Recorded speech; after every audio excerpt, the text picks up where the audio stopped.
And joining us now, it's a privilege, Iowa's own space explorer, Raja Chari, the Cedar Falls native himself. Raja, thank you so much for joining us today.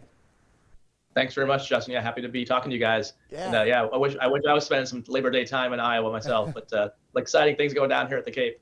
Yeah, definitely. You grew up in Cedar Falls and representing all Iowans. We're so excited that you are a part of this and we're working so hard.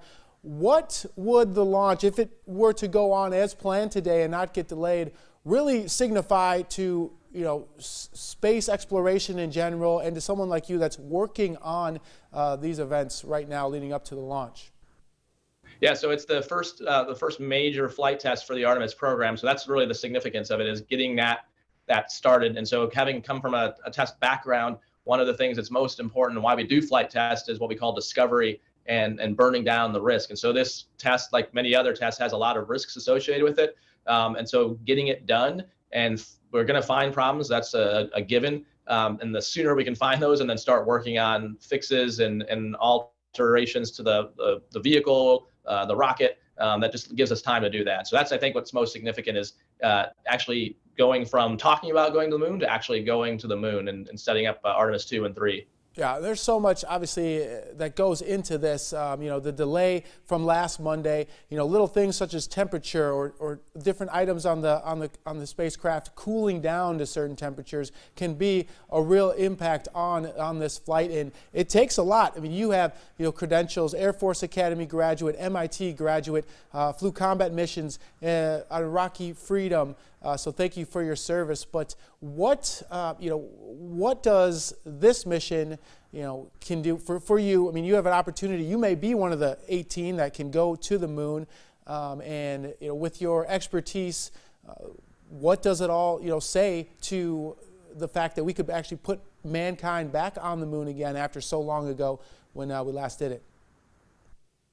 Well, I think it just shows how technically we are ready. We are going. So this vehicle is going to go farther than any vehicle meant for humans has ever gone when it goes around the moon and goes tens of thousands of miles past the moon. And so it's going to check out the orbit. So in the Apollo era, we went around the equator of the moon. And the Artemis program, we're going to the poles, which is a lot harder technically and takes a lot more power, which this rocket's, size-wise is bigger than the Saturn V. It's the most powerful rocket we've ever built as humanity. So I think, to your point, it shows that we're not just talking about going to the moon. We are actually doing it. We have the hardware. We're ready to go, and we're ready to go to stay. And so it's just a really exciting time. The Orion capsule will get checked out. Probably the most stressing time for that will be when it comes back into the atmosphere. So it is the biggest vehicle to come back into a re-entry. It's going to have the most energy we've ever had to dissipate. And there's not a place on Earth where we can test the energy that's going to be dissipated when it comes back through on the heat shield. And so that's a huge piece of the test, is to make sure the vehicle lives up to what we think it will with the models. And yeah, I think it just shows that we're ready to go, and we need to go test the hardware and get ready to put humans on board. And Roger, something fun that I read about and you maybe spoke about, this spacecraft, it won't be empty. 3 mannequins and a Snoopy plush doll, but all for good reason and for purpose, right? Yeah, absolutely. So they're like crash test dummies, but think of like souped up crash test dummies in terms of they actually have like tissue and bone simulant type material in it. And so we're getting very important data on like the loads for launch and reentry, and also radiation. And so we have a lot of experience. So I was on the space station for 6 months, but even on the space station, we're still protected by the magnetic basically shield, if you will, of the Earth. And so a lot of the worst radiation is still stopped by the Earth's magnetic field.